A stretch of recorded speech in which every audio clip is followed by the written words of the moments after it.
É, rapaziada do YouTube, mais um videozinho.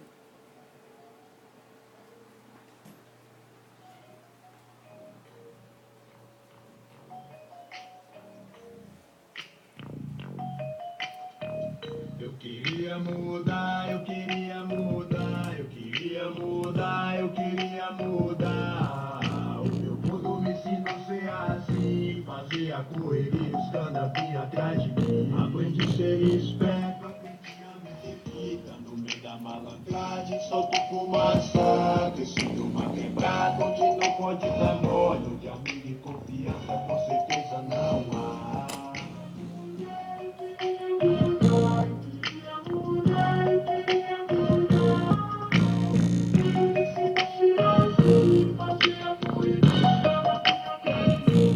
Pulei o muro da escola pra correr atrás de pipa, jogar conversa fora, piloca em fica, mata gato de pedrada, rasga o lixo do vizinho. É muita ocorrência pra um só menininha, é divertido aprontar, fazer o que é proibido. Pedra no telhado, brincadeira de bandido, espingarda de madeira, mocinho e bandido, vida louca desde cedo, atrás dos inimigos mais focados da rua, tipo mais aloprado.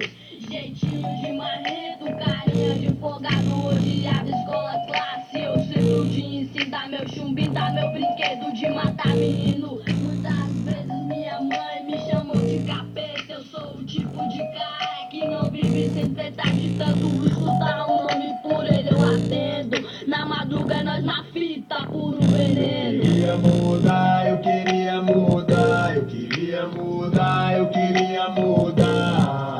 O meu mundo me ensinou a ser assim, fazer a correria, os cana vinha atrás de mim. Aprendi a ser esperto, aprendi a meter fita no meio da malandragem, solto fumaça, cresci numa quebrada onde não pode dar mole, onde amigo e confiança com certeza não há.